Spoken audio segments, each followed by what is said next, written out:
Bom dia, boa tarde, boa noite e bem-vindos ao nosso magazine semanal Make Sellers Great Again. Eu sou o Pedro Miguel e tenho comigo o Filipe Antunes e hoje teremos certamente mais um grande programa. O que tens a dizer, Filipe? Bom dia, boa tarde e boa noite. Coimbra, como é que estão? Está tudo ok? Tudo recuperado aí do apagão e tudo mais? Por aqui está tudo porreiro.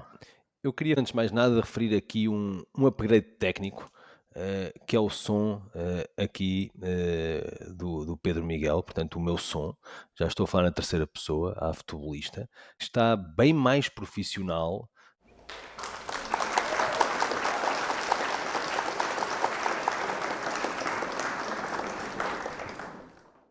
E que eu espero que dê uma qualidade de audição aos nossos ouvintes, como se fosse no Oceano Pacífico. Exato. Oceano Pacífico, Cidade by Night. Exatamente. Portanto, para saudar esta melhoria técnica que permitirá que as três pessoas que nos ouvem consigam escutar mais que os 7 minutos iniciais da rúbrica, ou se calhar isso nada tem a ver com o som, não é? Vamos começar aqui este episódio 4 do Make Sellers Great Again.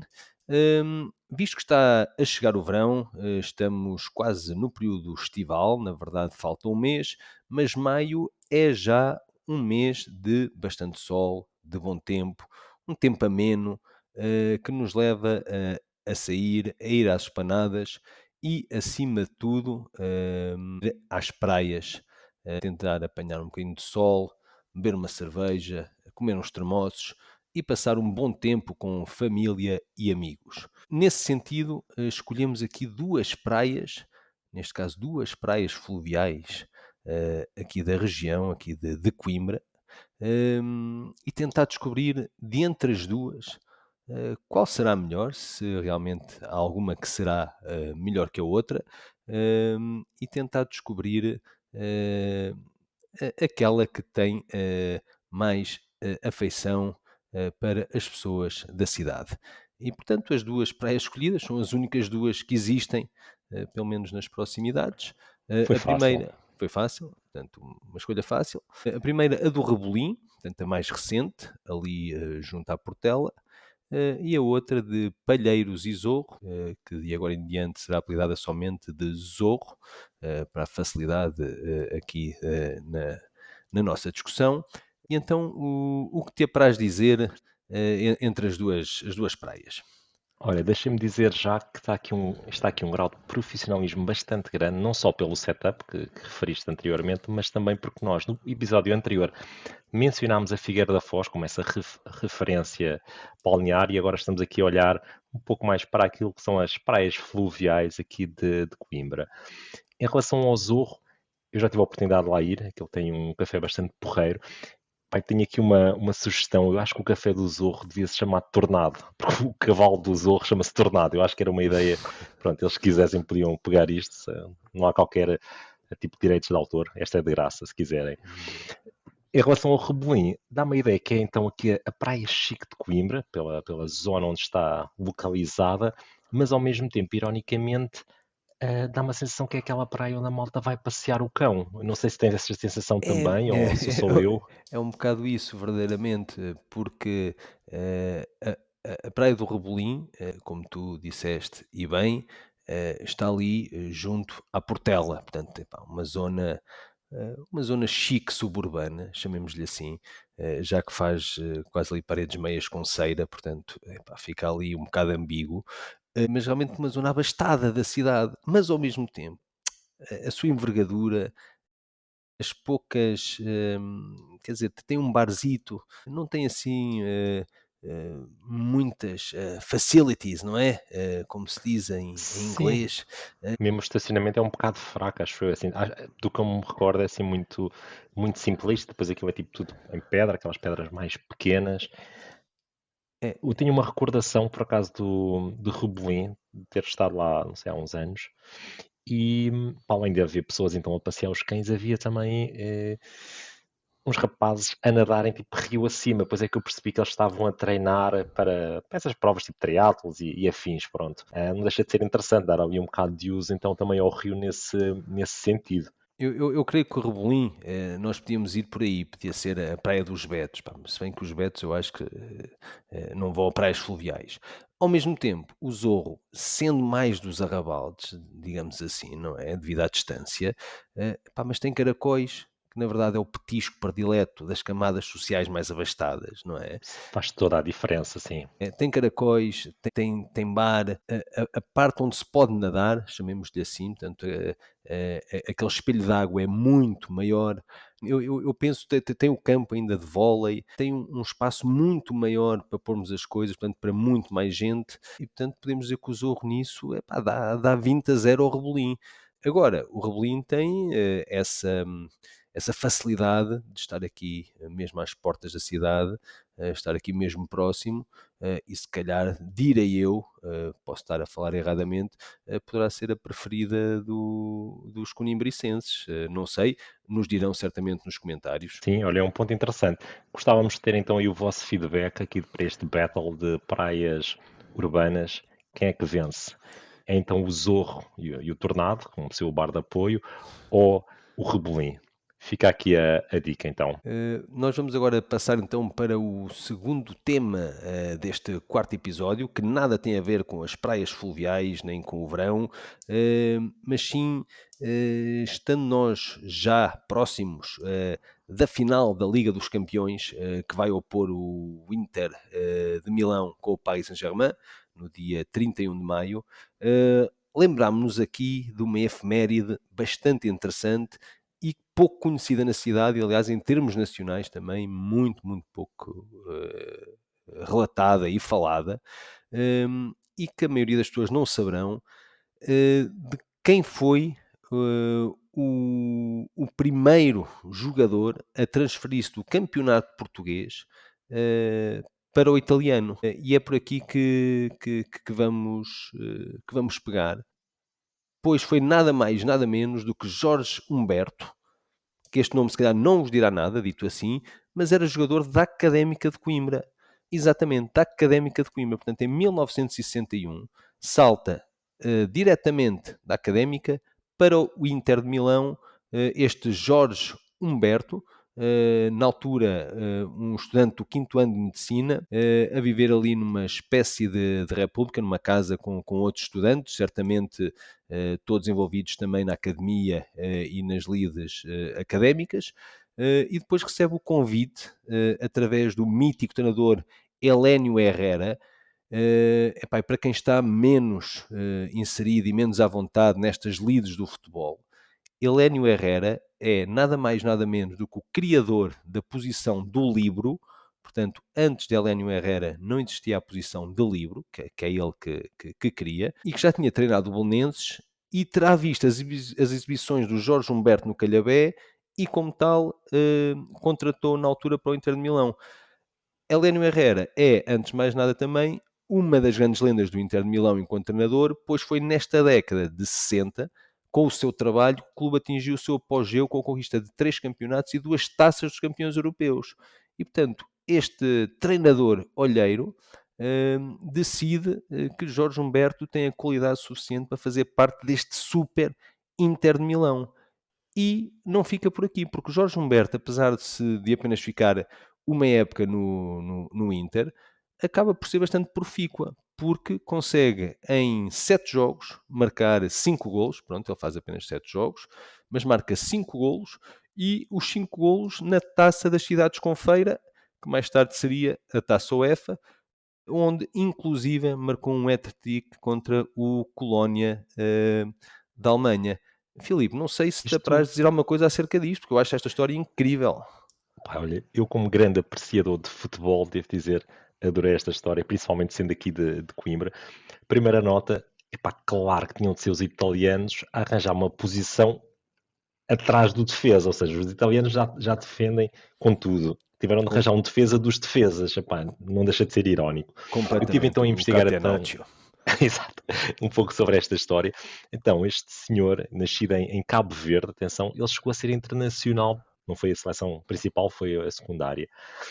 Pá, e é brutal como é que nesta época, ou seja, nos falar dos anos 60, como é que ele conseguiu hum, dar o salto para um campeonato, neste caso para o campeonato italiano. Hoje em dia nós estamos habituados a qualquer jogador consegue uma transferência para o estrangeiro. Isto na altura, ainda muitos anos antes da lei Bosman, isto era praticamente impossível. Ou seja, tanto que até havia um limite de inscrições para jogadores estrangeiros, o que faz com que isto seja um feito ainda maior. E tive também aqui a pesquisar mais um detalhe, tive a ver então qual é que foi a equipa com qual ele jogou e deparei-me com um nome bastante familiar na baliza, isto na época de 61, 62 no Inter. Era o Claro que eu não Meazza. vi isto, não, era o Buffon. E eu pensei, tu queres ver que isto é o avô do Buffon, mas não, pelos vistos é alguém que é da família, mas não é o avô, ou seja, Partilhava o apelido. correto, isso mesmo. Eu depois, entretanto, estive também aqui a averiguar, ele passou depois do Inter para o Vicenza, e acabou mesmo por terminar a carreira na Académica, de regresso de 64 a 66. Foi homenageado em pleno relevado e eu isto não me recordo de todo, depois vim a verificar a sua veracidade, em 2009, portanto, num jogo aqui contra o Vitória Sport Clube, vulgarmente conhecido como Vitória de Guimarães.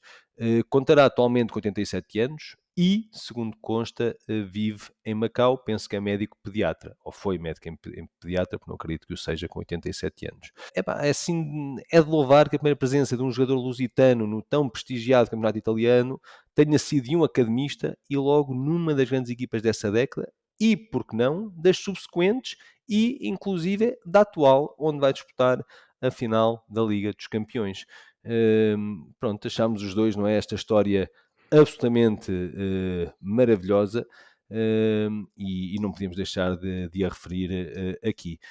Queres dar então introdução aqui ao nosso tema número 3 deste quarto episódio do Make Sellers Great Again?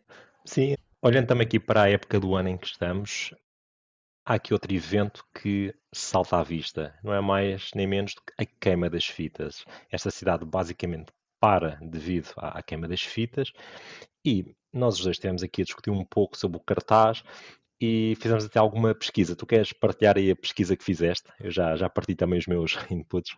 Estive aqui a ver o cartaz da queima das fitas.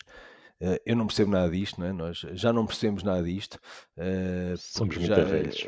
isto já é velharia a mais. No entanto, estive aqui a dissecar o cartaz e à medida que fui aprofundando, realmente eu só tenho a dizer que eu acho que o cartaz é um excelente cartaz e que faz frente a qualquer festival desses de verão, aquele festival da Caparica, o Sol da Caparica. Acho que se adequa perfeitamente à faixa etária que é suposto presenciar estes espetáculos. E então, eu começo para já com aquilo que chamam, não é, o supergrupo. Porque é que se chama um supergrupo? É quando é formado com diferentes membros de outros grupos já existentes e que já tiveram algum sucesso. Que neste caso é o Bateu Matou, com pessoal dos Paus, do Buraco Ação Sistema, subejamente conhecidos e que estão cada vez mais nos escaparates e, portanto, vão ser presença. Depois temos os nomes mais conhecidos, Anselmo Ralph, HMB, Richie Campbell, os Napa, aqueles madeirenses que venceram agora o Festival da Canção. Depois temos, claro, grande maioria dedicada ao hip-hop, rap, em que temos os nomes mais conhecidos, sendo Bispo, Dillaz, Plutónio, mesmo que não sejam do género que nós gostamos ou que ouvimos, temos de ser justos e são realmente os grandes nomes do hip-hop nacional atualmente e, como tal, figurarem todos no mesmo cartaz do mesmo ano da queima das fitas, eu acho que é uma vitória para a associação e para quem organizou o cartaz da queima este ano. De referir ainda, queria fazer aqui só mais duas referências, um que é Miguel Luz. Miguel Luz, eu creio que é do hip hop, da investigação que fiz, eu não conheço Miguel Luz, nunca tinha ouvido falar, mas tem um álbum que se chama Crocodildo. E só por isso para mim já merece o meu respeito. Alguém que lança um álbum com o nome Crocodildo epá, para mim, Vitória ganhou e, aliás, deu-me curiosidade de o conhecer e de ir ouvir um bocado dos seus álbuns. Depois, finalmente, Natasha Bedingfield. Eu vou ser muito sincero, eu não conheço, nunca tinha ouvido falar, mas comecei a ouvir umas vozinhas e a constar-me que era alguém bastante conhecido, neste caso conhecida, que teria tido bastante fulgor no início do século, portanto ali nos anos 2000, até 2010, 2012, 2013. Efetivamente vendeu mais de 10 milhões de álbuns e 10 milhões de singles, portanto somados são mais de 20 milhões de discos em todo o mundo. O álbum de estreia, o tal Unwritten, de 2004, teve mais de 2,3 milhões de cópias vendidas. Esta rapariga participou nos Brit Awards, no Live Earth, com os Bon Jovi, com Smashing Pumpkins. Portanto, uma artista subejamente conhecida, que teve nomeações para o Grammy Awards, para os Brit Awards, para o MTV Europe Music Awards, e que agora vai atuar aqui no palco principal da Queima das Fitas. Eu acho que isto é um bocado, é como a Nelly Furtado britânica. Uma boa analogia, sim. Nelly Furtado, a britânica. Já só lhe restam estes palcos, é assim um bocado ao nível do Bon Jovi, do Bruce Springsteen, só que já tem 43 anos, se calhar atingiu o auge demasiado cedo. Provavelmente, antes dos 50 está aí no Salão Brasil ou É algo isso, assim. exato, ela aos 43 está ali na queima, aos 49 está no Salão Brasil, certamente. E portanto, um resumo assim muito resumido deste cartaz da Queima das Fitas, parece-me um excelente cartaz. Não sei, tu tinhas feito aí alguma pesquisa? Sim, também fiz o meu trabalho de casa, sabes que eu gosto sempre de fazer aqui a minha pesquisa. Então, primeiro, tu esqueceste aí de um nome que é, e aqui só um parênteses, eu não sou grande conhecedor desse estilo de música, mas há um conjunto, ou uma banda, que se chama Força Suprema. Isso faz-me lembrar filmezão de série B, tipo filme de andar tudo à pancada, tipo aquela mesma americana, sabes? Anos 80. Anos 80. Correto, epá. Força Suprema, só pelo nome, Mas já vale a pena. isso é rock and roll?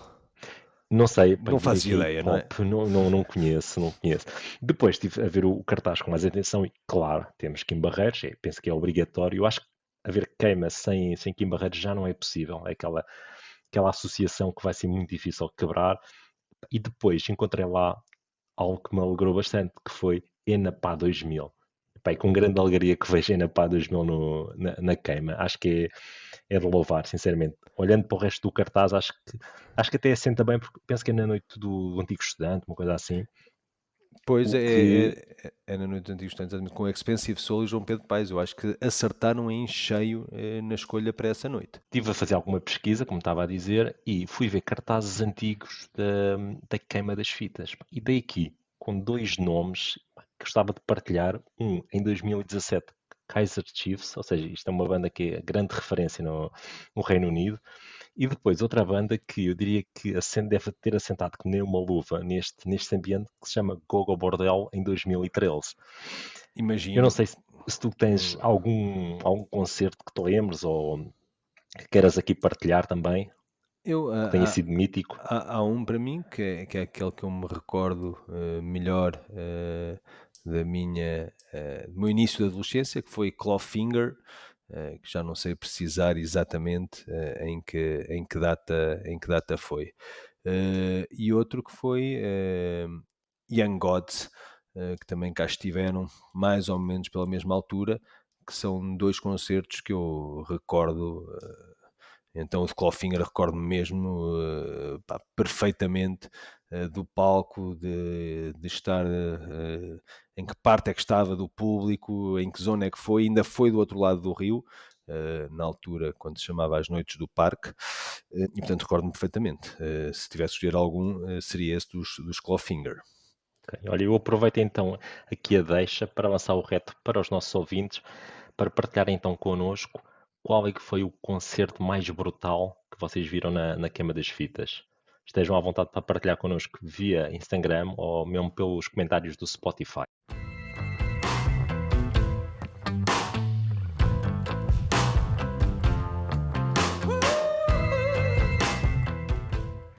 Então vamos agora passar para aquele momento que nós adoramos todos, o Como é que se chama mesmo? momento da semana. Yeah. E neste momento da semana do Make Sellers Great Again, episódio 4, temos aqui algo, vou ser sincero, não estou perfeitamente à vontade com este tema escolhido para esta semana. Portanto, mais uma vez temos aqui dois vocábulos, dois vocábulos em que um se utilizará mais, não é? Do que outro em Coimbra, na cidade, e outro se utilizará mais fora dela. Eu acho que aqui não é o caso. Ou seja, eu acho que aqui não estamos a falar de um regionalismo, estamos a falar de palavras diferentes. Mas de qualquer forma, Sim. vamos lançar aqui o reto ao auditório, ao vasto auditório, que é entre anteontem ou antes de ontem. E o que é que te apraz dizer acerca disto? Olha, agora quando começaste a falar sobre este tema, eu até pensei nas possíveis derivações que isto pode ter. Então, tu tens anteontem, tens antes de ontem, depois tens anteontem, ou seja, isto depois se calhar mudando de zona, as pessoas também já dizem de maneira diferente. Então, o que é que eu fui pesquisar? Parece que antes de ontem é algo que pode ser usado tanto para o dia de ontem, como há 2 dias atrás, há uma semana atrás. Enquanto que o advérbio anteontem significa mesmo tipo o dia anterior. Ou seja, há aqui esta diferença. O dia anterior ao de ontem. Correto. Anterior ao de ontem, certo? Nós é que usamos a expressão para tudo, ou seja, não diferenciamos se estamos a falar do dia anterior ao de ontem ou se é outro qualquer antes. Usamos a expressão que calha. Mas é uma boa questão, ou seja, aqui em Coimbra utiliza-se anteontem ou antes de ontem. Eu falo, e cá está mais uma vez, falo sempre por mim e da sensação que tenho das pessoas com que me dou e que me fui dando ao longo dos tempos, eu diria que é sempre anteontem, e aqui não há grandes dúvidas. Já tu, normalmente usas antes de ontem, certo? Eu uso antes de ontem, mas eu tinha a ideia que o anteontem não era mais do que haver aqui umas quantas letras que tinham ido ao ar, ou seja, que tínhamos zipado a palavra e aqui o S e o D tinham desaparecido. Ou seja, achava que era um pouco por aí, mas se calhar não é. Se calhar pode ter mesmo a ver aqui com as regiões. Eu acho que a Infopédia nos acabou por elucidar acerca desse assunto. Quando nos dizem, vou aqui ler a transcrição que tenho da Infopédia, que é: antes de ontem é tão correto quanto impreciso. Pode ser um dia antes de ontem, como 2, 3, uma semana ou um mês. Já o advérbio anteontem significa exatamente no dia anterior ao de ontem.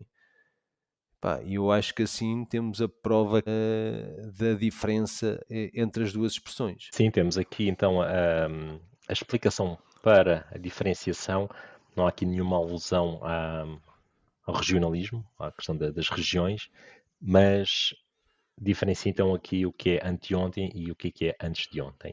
Bem, meu caro, penso que chegasse então ao fim mais um podcast maravilhoso.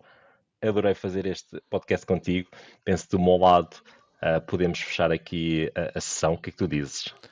Pois, parece-me bem. Eu espero que os nossos ouvintes tenham gostado de mais um episódio de Make Sellers Great Again e que nos ouçam para a semana, mais uma vez, às quartas-feiras. Forte abraço aqui deste lado. Boa tarde, boa Um noite e abraço. um bom dia. Bom dia, boa tarde e boa noite a todos.